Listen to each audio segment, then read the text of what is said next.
Mas Isaque semeou na fome. Sim, quando a gente fala um tema desse, né?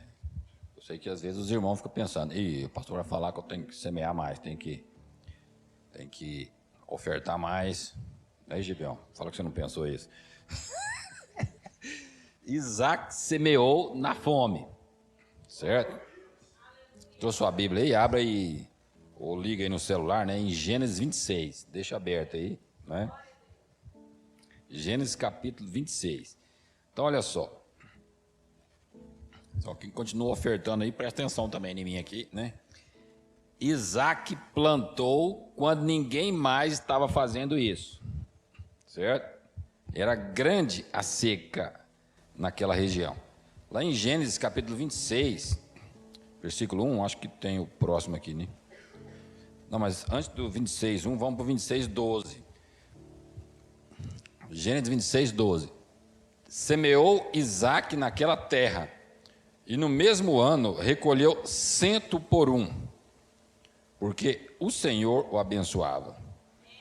Ou seja, eu pesquisei essa palavra aqui, 100 por um, ela pode ser 100 por um, 100 por um, 100 vezes mais. Certo? É o mesmo sentido, mesmo significado.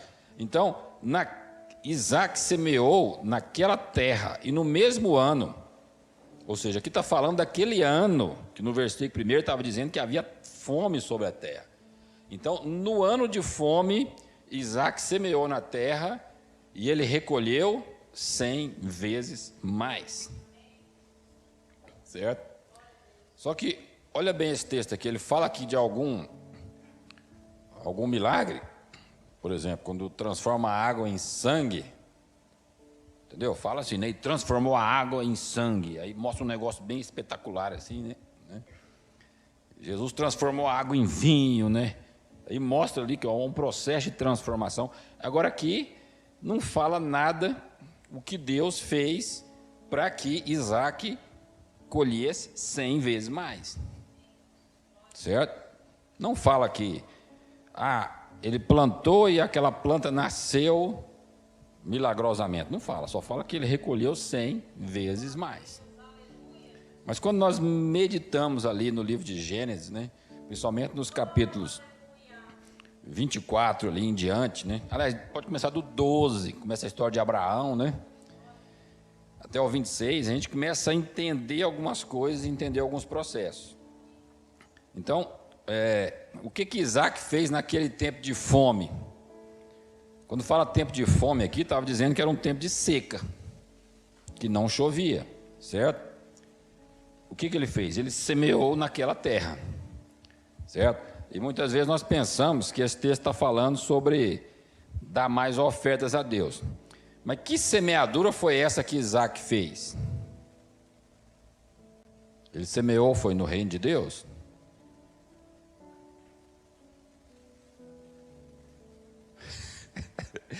Todo mundo pensando assim, né? Que semeadura é essa de Isaque, né? Certo? O que Isaque fez foi o seguinte: ele plantou, ele lançou semente na terra. Aquela semente ia produzir frutos, certo? Ia produzir grãos. E aquele grão ia sustentar a vida dele, a família dele, os servos dele, que eram os muitos, certo? Né? Então, naquela época ele não tinha templo, não tinha igreja, certo? Ele ouvia o Senhor, né? E quando ele tinha que ofertar alguma coisa, era por meio do sacrifício. Então, se ele estivesse fazendo uma oferta a Deus, no caso de Isaque, ou ele faria um sacrifício no altar, certo? Ou ele estaria fazendo como Abraão fez, procurando Melquisedeque e lá ele levando suas ofertas a Melquisedeque. Mas não foi isso que ele fez aqui, certo? Então, assim, eu creio que nós temos sim que ter um coração grato, um coração generoso, um espírito de fé agindo em nós, né? Só que o que Isaque fez nesse momento aqui não foi dar uma oferta a Deus, mas o que ele fez foi adquirir sementes e plantar sementes na terra, Só que tinha um diferencial. O Senhor o abençoava, certo? E ele colheu 100 vezes mais no ano de fome. Vamos avançar um pouco mais. Então, assim, muitas vezes nós somos ensinados. Quer ver? Tem um gráficozinho aí que eu coloquei agora, né? Muitas vezes nós somos ensinados desse jeito aí, ó. Dê maiores ofertas. Como é que é? Dê maiores ofertas quando as coisas estão mais difíceis. Ou seja, a coisa está difícil para você, então aumenta as suas ofertas e Deus vai fazer o milagre. É assim que a gente ouviu muitas vezes, né? Eu já ouvi isso muitas vezes, né? Certo? Mas a lição aqui desse texto, e muitas vezes as pessoas usam esse texto para dizer que, olha só, Isaac, em tempo de seca, ele foi lá e semeou mais. Então nós precisamos semear mais no tempo da dificuldade. Semear, só que muitas vezes o semear que está falando é trazer a oferta no altar, não é? Mas esse texto não está falando especificamente sobre isso. Porque se a lição a ser aprendida com esse texto fosse dar mais ofertas a Deus, né, nós veríamos Isaac oferecendo ali no altar, ou procurando Melquisedeque, né?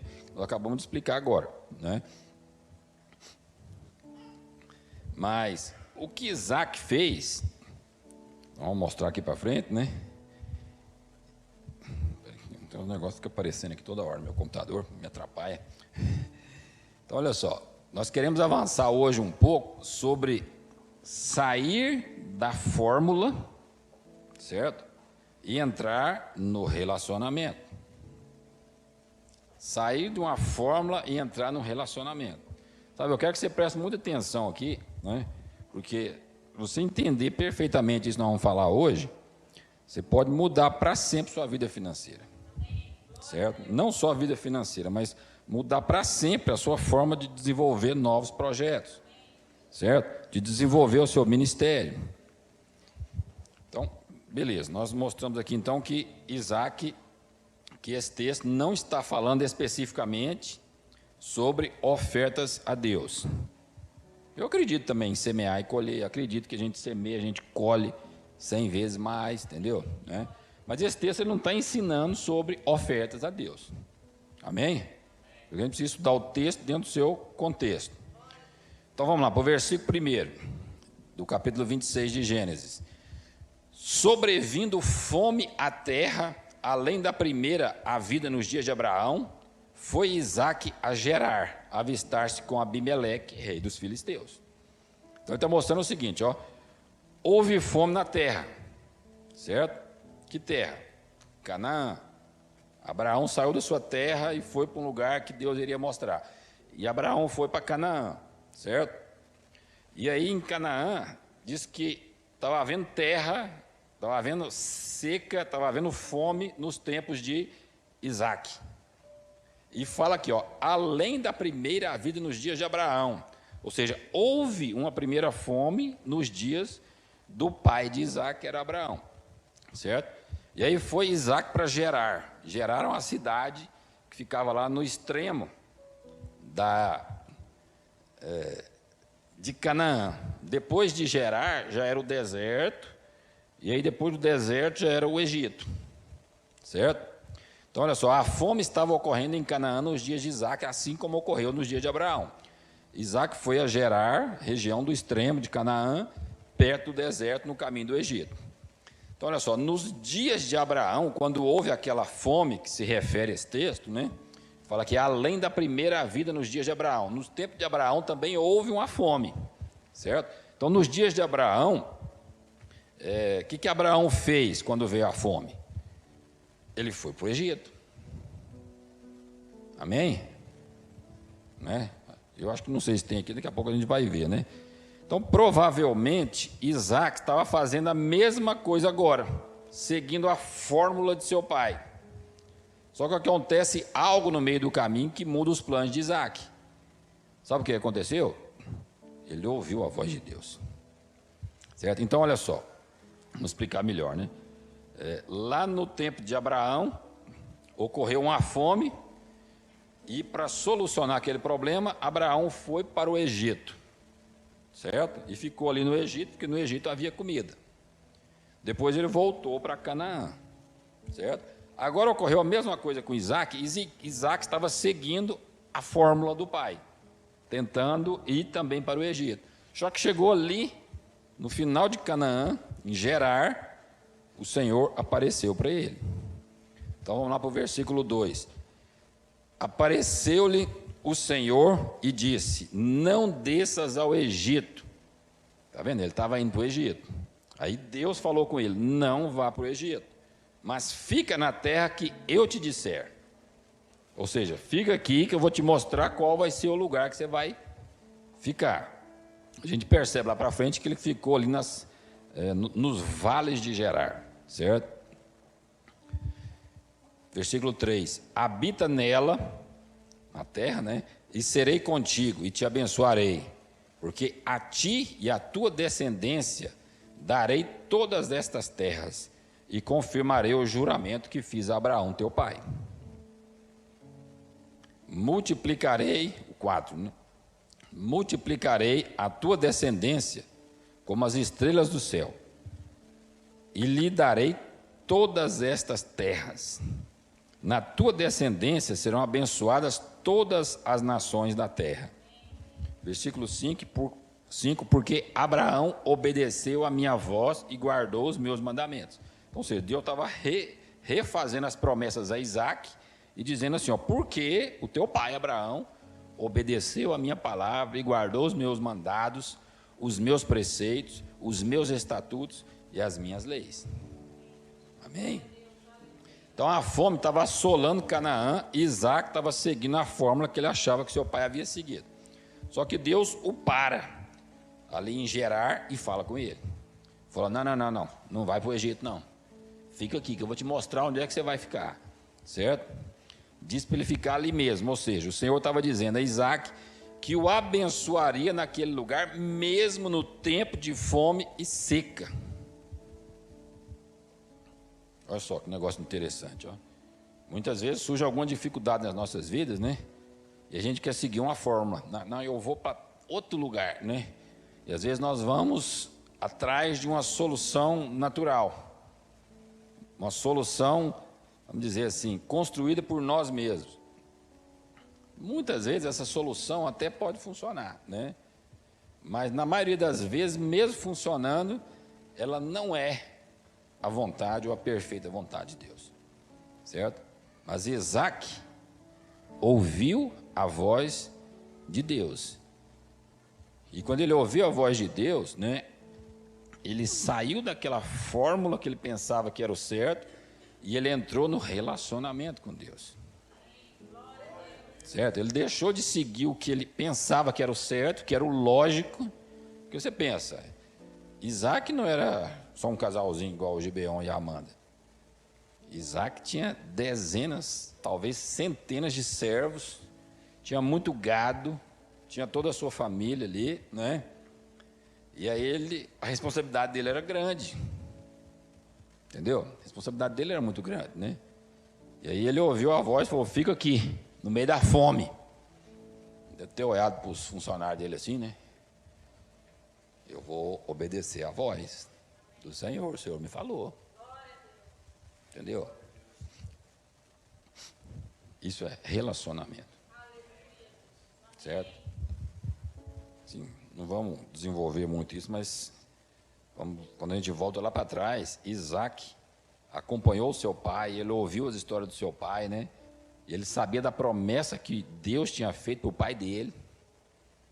Certo? Sai da tua terra, da tua parentela, da casa do teu pai e vai para um lugar que eu te mostrarei.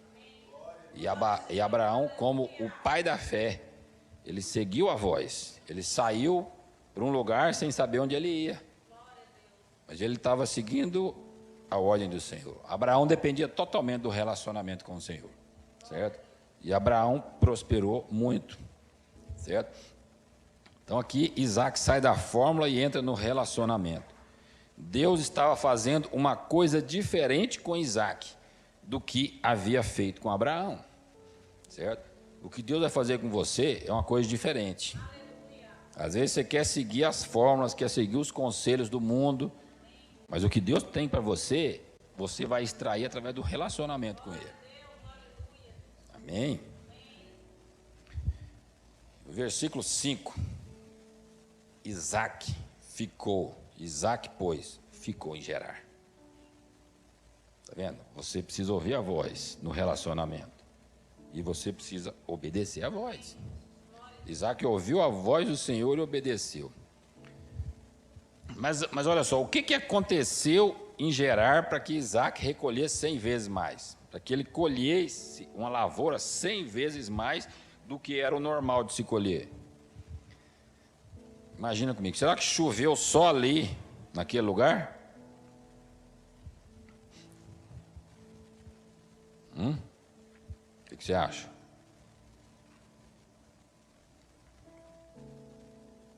O que você acha, mano? Você acha que choveu só lá na terra de Isaac? Eu acho que não, porque se tivesse chovido só lá, a Bíblia, ela gosta de contar essas coisas extraordinárias, né? Então ela teria falado, né? Choveu somente ali na terra dele, entendeu? Né? Mas não falou isso, né? Então, para mim, eu acredito que não foi isso. Outra coisa, será que Deus fez com que a semente germinasse sem chuva? Também não. Também não acredito, porque se fosse isso também, a Bíblia teria falado, certo? Então, como Isaac colheu 100 vezes mais em ano de fome? Como? Já pensou nisso, Perk? Tentou imaginar? Não, né? Não, nunca imaginei isso, não, né? Só pensei que... eu sei que Isaac colheu 100 vezes mais, mas como ele colheu 100 vezes mais? Qual foi o processo? O que aconteceu ali? Certo? Então, vamos lá para o versículo 14. Olha só. Estou tentando ser rápido, né? Eu acho que não vamos conseguir hoje ser rápido.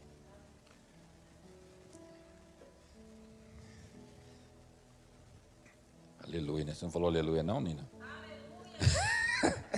Aleluia. Aleluia pela palavra, vai ser rápido, né? Por tudo. Versículo 14. Possuía ovelhas e bois e grande número de servos, de maneira que os filisteus lhe tinham inveja. Olha só, Isaac, ele colheu, vocês lembram que ele colheu 100 vezes mais naquele ano, um ano de fome, certo? E ele possuía ovelhas e bois e grande número de servos, de maneira que os filisteus lhe tinham inveja. Por que os filisteus tinham inveja de Isaac? Porque ele estava prosperando na mesma terra em que eles estavam em muita escassez. Isaac plantava e colhia 100 vezes mais, os filisteus plantavam e não colhia nada. Aí eles estavam com inveja de Isaac, certo? Amém? Estão ligando as coisas aí na sua mente assim, sabe? Com a sua realidade, né? Entendeu? Então, na mesma terra de fome, Isaac estava colhendo 100 vezes mais. E esse era o motivo da inveja dos filisteus. Certo? Vamos avançar um pouco mais, né? Versículo 26, olha lá, versículo 15, né? 15. E, por isso, lhe entulharam todos os poços que os servos de seu pai haviam cavado nos dias de Abraão, enchendo-os de terra. Por que os filisteus entulharam os poços?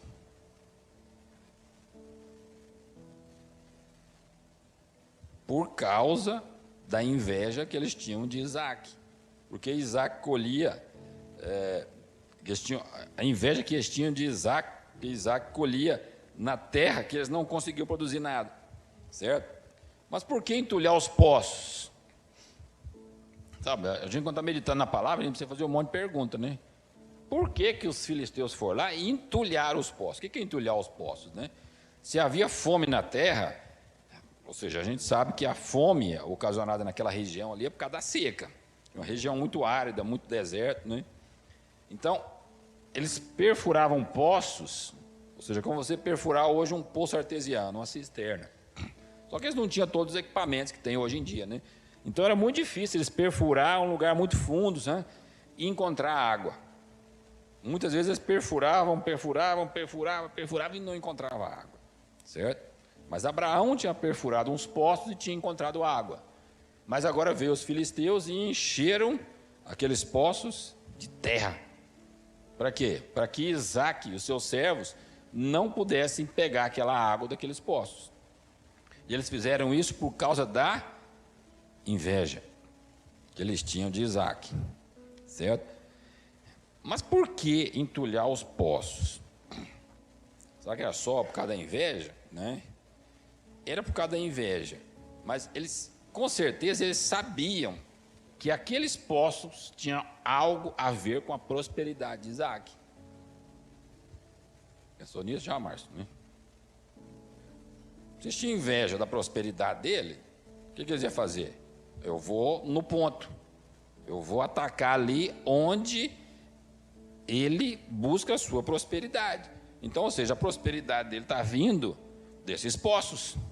Isso os filisteus pensavam, certo? Aí falou, vamos entulhar os poços. Então, assim, eu estou dizendo assim, você vai meditando aqui, estudando um pouco, né? Aparentemente os filisteus sabiam que era por meio daqueles poços que Isaque conseguia colher 100 vezes mais no ano de fome. Então eles pensaram assim, ó, vamos entulhar os poços e ele não terá mais como colher tanto. Aí, né, ele vai ficar como nós. Aí não precisamos ter inveja dele, não precisamos mais ter medo dele. Não precisamos mais temer, ver que ele está crescendo muito, está tendo muitos servos, e nós estamos ficando aqui fraquinhos, ele está enriquecendo, nós estamos ficando pobrezinhos, certo? Então eles pensaram, ó, vamos entulhar os poços, que aí ele não vai conseguir mais a sua prosperidade. Mas vamos voltar um pouco lá. Eu quero entrar assim, numa solução que Isaque teve. Eu quero mostrar para vocês como foi essa construção, não é?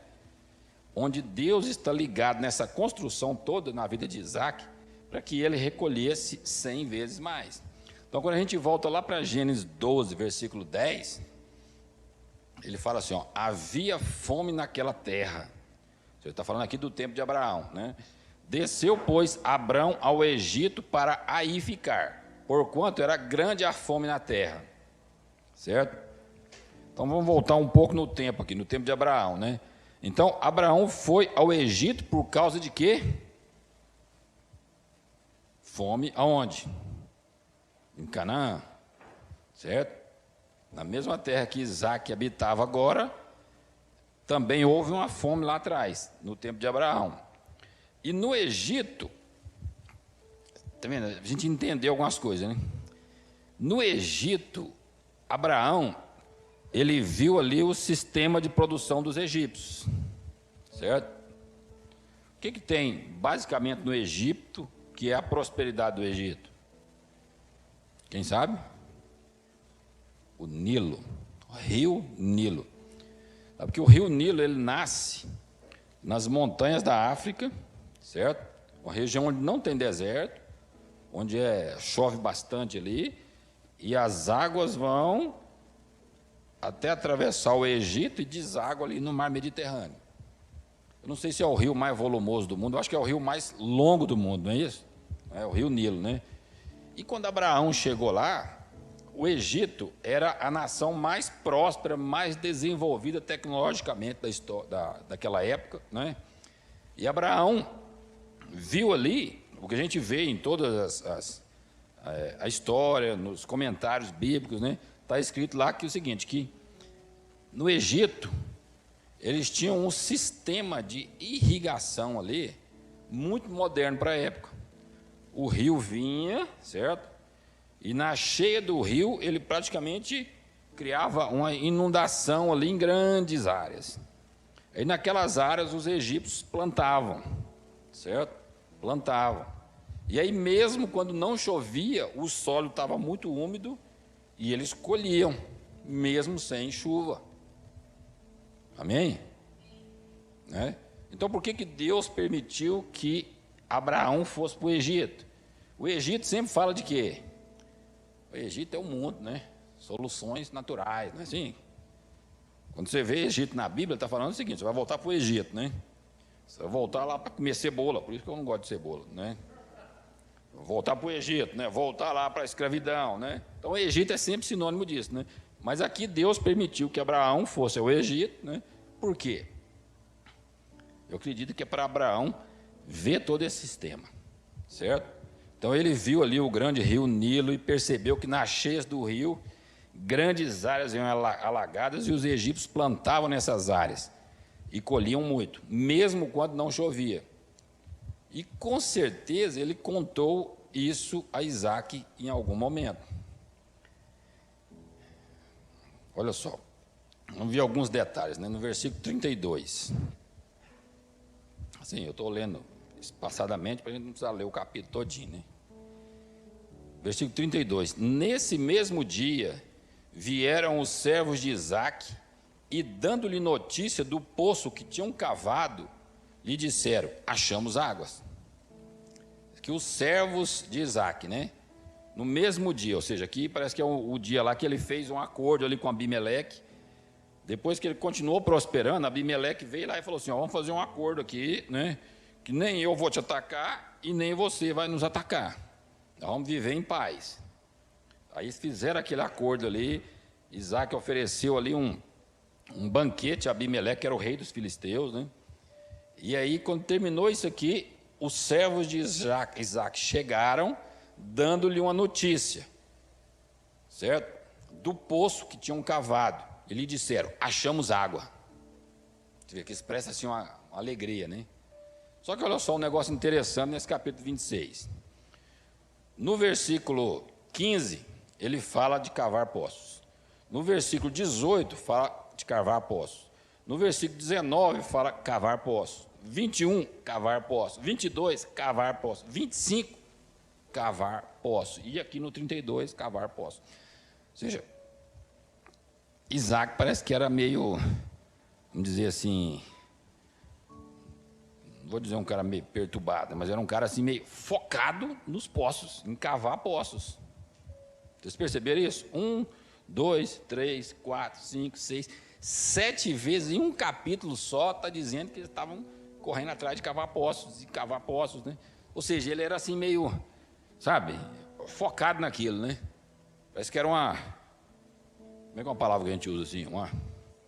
Obcecado. Parece que ele era obcecado, né? Então Isaac sabia como os egípcios lidavam com suas lavouras, irrigando-as por meio das cheias do Nilo. Quando lemos Gênesis 26 mais atentamente, percebemos uma quase obsessão de Isaac por poços. Fala-se pelo menos 6 ou 7 vezes, né, sobre poços perfurados. Então Isaac teve uma brilhante ideia: irrigar as suas lavouras com a água de poço. Certo? Ninguém jamais havia feito isso antes. Não tinha mais problema de seca. Ele inventou uma nova tecnologia muito avançada para a sua época. Então, olha só, presta atenção aqui que essa frase aqui é uma das chaves dessa palavra de hoje, né? Isaac usou meios materiais e informações sobrenaturais para prosperar. Meios naturais, informações sobrenaturais. Vamos repetir isso aqui? Meios naturais, informações sobrenaturais. Sabe, o que você precisa, certo? Para você andar em prosperidade, não é nem tanto dos meios. Eu preciso de ter um capital. Eu não posso investir nessa, eu não posso prosperar nessa ideia aqui que eu recebi porque eu não tenho capital. Não, os meios naturais, eles são os secundários. O mais importante é a informação sobrenatural que o Senhor te dá. Certo? E no final aqui, né, eu vou provar para vocês, né, como que foi essa ideia de Isaac. Né? Não na Bíblia, mas com reportagem do Canal Rural. Pode ser? Então, olha só, você não precisa ser um gênio para prosperar. Tudo o que é preciso é uma ideia de Deus posta em prática. Certo? Deus pode fazer milagres, né? Deus fez milagre no deserto por 40 anos, descendo o maná do céu, descendo o maná do céu. Mas no dia que eles puseram o pé na terra prometida, eles plantaram, na hora que eles fizeram a primeira lavoura, nunca mais o maná caiu. Ou seja, a partir daquele momento, Deus abençoava o trabalho deles. Deus vai abençoar o seu trabalho. Deus vai te dar ideias sobrenaturais e você vai colocar em prática. Amém? Né? Você vai ver algumas invenções surgindo de alguns irmãos aqui, né? Quem sabe alguns engenheiros mecânicos inventando máquina nova, que ninguém nunca pensou nisso, entendeu? Algum advogado aí criando alguma coisa diferente, né? É assim, Gibel? Entendeu? Olha só, que você precisa de relacionamento com o Senhor. Vamos avançar aqui, né? Então vamos entrar aqui. Como Isaac prosperou durante a fome. Certo? Isso aqui, eu acho que eu vou colocar isso aqui depois lá no aplicativo, ou um PDF. Eu não sei se é PDF, que está no Canva, né? Não sei. Tem jeito, Gabi? Tem, né? Vou colocar no aplicativo lá, principalmente para você pegar essa parte aqui, ó. Como Isaac prosperou durante a fome. Primeiro, ele teve que descobrir o plano de Deus. Certo? Ou seja, descobriu o plano de Deus para esse tempo. Então Isaac sabia que Deus tinha um plano de abençoá-lo, porque já tinha falado para o seu pai Abraão e tinha falado para ele. E o plano de Deus era estabelecer uma nação, estabelecer uma descendência, onde todas as nações da terra seriam abençoadas. Certo? Então primeiro ele entendia o plano de Deus. Certo? Aplica para você, né? Você precisa entender o plano de Deus. Qual o plano de Deus para esse tempo que você está vivendo? Certo? Segundo, ele teve que ouvir Deus. Ouvir o Senhor. Certo? Isso é o que a gente fala todo dia aqui, né? Vai orar em línguas, vai meditar na palavra, entra para adoração, né? E o Senhor vai falar com você. Você vai ouvir a voz dele. Aliás, eu te digo que o Senhor está falando com você. Às vezes, pastor, você está falando isso, mas eu não estou escutando nada. Exatamente, né? Ele está falando e às vezes é você que não está escutando, né? Mas quando você vai para o lugar onde você ora em línguas, você está como se estivesse abrindo o seu espírito para ouvir. Deus é espírito, ele fala para o seu espírito, certo? E aí você vai para a palavra entra na sua alma, na sua mente, e o discernimento, o entendimento vem do seu espírito.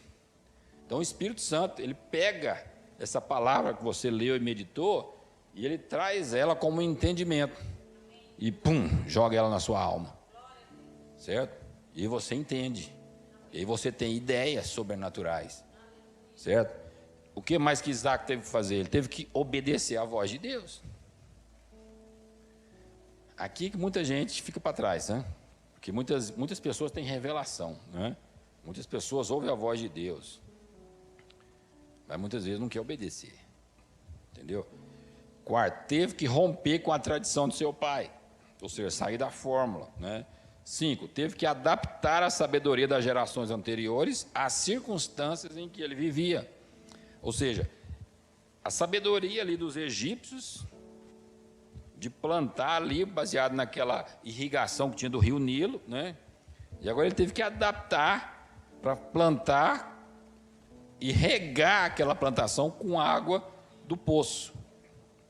Eu sei que você falar isso aqui hoje, fala, água de poço, cara. Imagina uma plantação de soja assim, você plantar com água de poço. Né?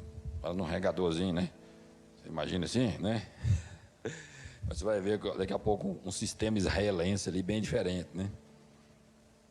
Então ele teve que adaptar a sabedoria, que era a água irrigada do rio, para a plantação irrigada do poço. 6, próximo ali, né?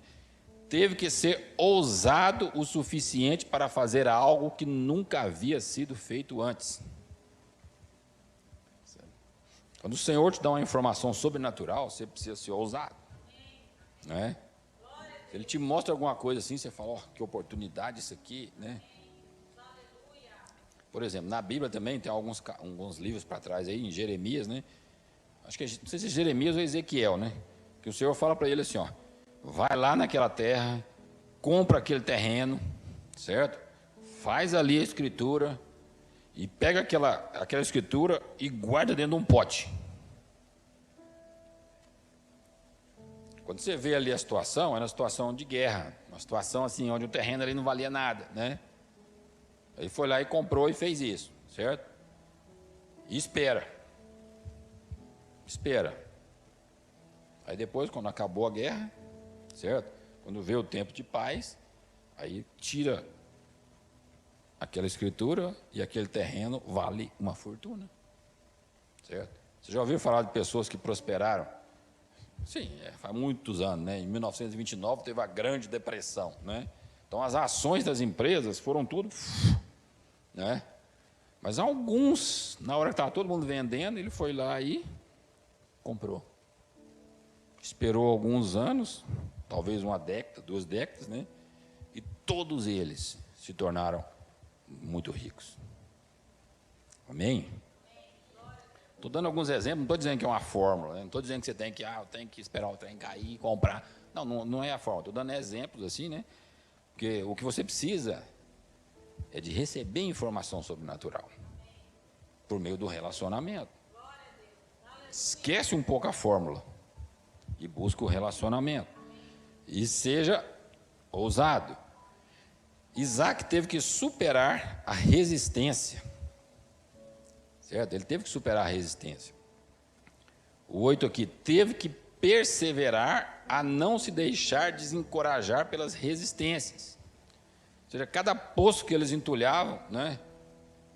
Imagina, se ele tivesse desistido no primeiro poço, que ele deu o nome de Aseque, aí o segundo poço, que eles foram lá e entulharam, Sitna. Aí no terceiro poço ele não desistiu, ele continuou. No terceiro posto, deu o nome de Reobote, que falou, aqui terminou a resistência, prosperaremos na terra. Então, eu declaro Reobote na sua vida. Amém? E assim, não se deixe desencorajar pelas resistências. Não, isso é muito importante. A gente fala isso, mas quando surge a resistência, a maioria desiste, se encolhe, fica pequenininho, né? Mas não se desencoraje com as resistências. Fala assim, eu não vou me desencorajar pelas resistências, mas eu serei ousado. E o 9, Isaac se recusou a entrar em conflito com aqueles que se opunham a ele. Certo? Isaac se recusou a entrar em conflito com aqueles que se opunham a ele.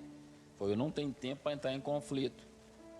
Eu tenho uma palavra de Deus. Então, o meu tempo será gasto cumprindo a palavra de Deus. Isso aqui você pode usar muito, é o seguinte, ó. Um dia desse que eu fiz uma palavra aqui, né? Grandes bênçãos, grandes perseguições, mais ou menos assim, né? E naquele dia eu falei aqui o seguinte, ó. Não dê atenção, hoje em dia, essas resistências, muitas vezes são os haters.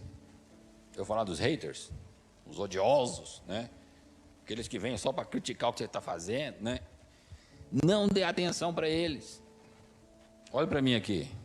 Não dê atenção para os haters. Viu, Berg? Não dê atenção para os haters, Berg, né? Segue sua vida, né? Ah, mas ele está trabalhando meu negócio aqui, entulhou seu poço, vai para o próximo. Você vai encontrar Reobote. Amém? Não dê atenção para os haters. Não são eles que determinam a sua vida. Não são as palavras dele que vão te mobilizar. O que vai te mobilizar é a palavra do seu pai. É a palavra que o seu pai te deu, né? Os haters não têm boas ideias para você. Falando de haters aqui, todo mundo sabe o que é haters, né? Ou sou eu só que sou muito moderno? São os odiosos, são aquele cara que só fica botando defeito no que você faz, né? Por exemplo, você está lá no Instagram, né? Aí você põe lá uma foto assim, igual eu, assim, ó, bonito, né? Carequinha. E aí o cara vai lá e responde assim, não, mas tá feio demais hoje, hein? Você tá feio, hein? Eu falei, que feio, rapaz, olha só que coisa mais linda. Não dê atenção ao hater, entendeu? Mas dê atenção ao que o seu pai fala para você, né? Eu falo assim, ó, foi o meu pai que me fez bonitinho, né? Carequinha para não ser igual a todo mundo, né? Tem uma diferença, né? É um ponto de referência, pelo menos. Amém? Então, olha só. Vamos avançar aqui para a gente terminar, né? Não é fórmula, é relacionamento com o Pai. Isaac teve que acreditar no que Deus havia dito. Assim como nós também precisamos acreditar no que Deus diz. Isaac teve que acreditar que Deus era capaz de realizar o que havia prometido. Certo? Vocês lembram como que Isaac nasceu? A mãe de Isaac era uma mulher estéril. E ela já tinha 89 anos de idade. E quando Isaac nasceu, ela tinha 90 anos. Quem aqui é filho de uma mulher de 90 anos? Quando você nasceu? Você, Mateus? Não, né? Você, Max? Né? Sua mãe tinha 90 anos quando você nasceu, né? Vocês já viram uma velhinha de 90 anos? Quem já viu aqui? Isaac era o filho de uma velhinha de 90 anos. E um pai de 100. Então Isaac, quando olhava para si mesmo, falava assim: eu sou fruto de um milagre. Eu nasci por uma palavra. Sabe, exatamente como eu e você, nós nascemos porque nós cremos em Jesus. Nós nascemos de novo por causa de uma palavra que nós recebemos. Amém? E você tem o Espírito de Deus dentro de você. Certo? Então Isaac estava firmado na palavra de Deus, que disse que o abençoaria, e só restava a ele adorar e crer na palavra de Deus. Quando ele estava lá, quando ele ouviu a palavra: fica aqui, vou te mostrar aqui o vale de Gerar. Aí Isaac foi lá, sentou e ficou. Quando você volta 2 capítulos ali do 26, você vê que Isaac, ele saiu, se assentou e ele meditava. Diz que Isaac saiu a meditar. Está lá no capítulo 24, depois você volta lá para você ver. Quando ele estava meditando ali, quem que veio? Rebeca. Ou seja, o presente que ele recebeu na meditação foi Rebeca. Então, agora no 26, não está escrito isso, mas eu acredito plenamente que Isaac, quando recebeu a ordem do Senhor, ó, fica aqui, né? E aí, o que ele ia fazer? Ele ficou lá meditando e adorando. Senhor, eu te adoro, porque a tua palavra, o Senhor me falou que o Senhor me abençoará. E o Senhor mandou ficar aqui, mas o Senhor falou que o Senhor vai me abençoar. Então, essa seca não vai me influenciar.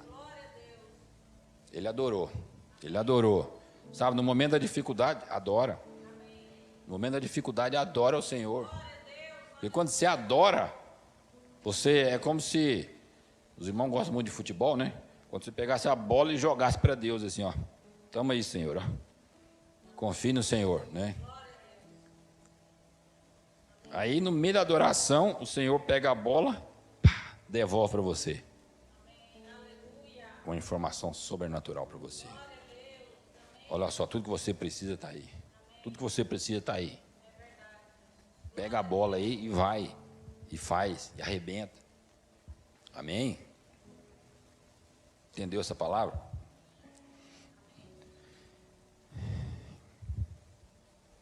E eu creio que no meio da adoração, no meio da meditação, foi aí que a ideia veio. Quando ele meditava na palavra do Senhor: eu o abençoarei. A adoração acionou o Espírito de Deus para que a palavra fosse cumprida. A palavra, ou seja, Isaac recebeu uma palavra de conhecimento. E essa palavra de conhecimento é a bola que voltou para ele.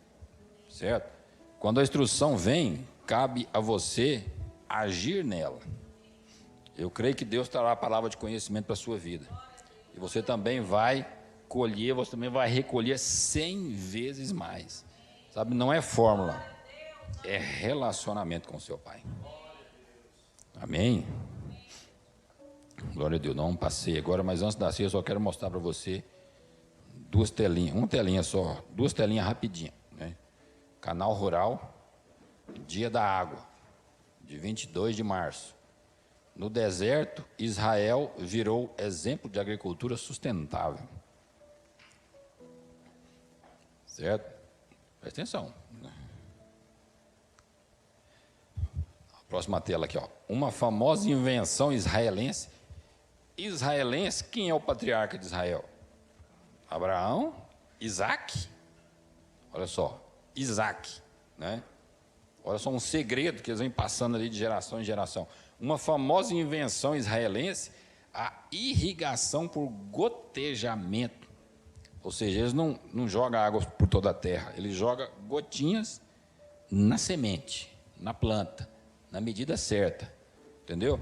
Traz grande economia de água. A tecnologia utiliza a quantidade precisa de água, pois irriga a planta e não o solo, e otimiza as suas condições de umidade e aeração. Além disso, ela reduz a liberação de gás na atmosfera e aumenta o rendimento e a produtividade. Certo? Então, isso aqui é só para mostrar para você o seguinte, que o Senhor tem boas ideias para entregar para você. Certo?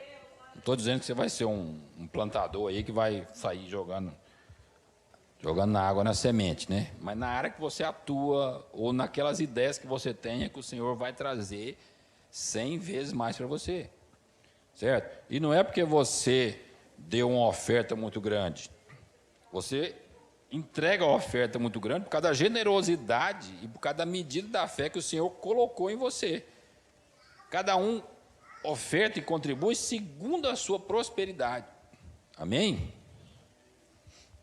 Vamos ficar em pé?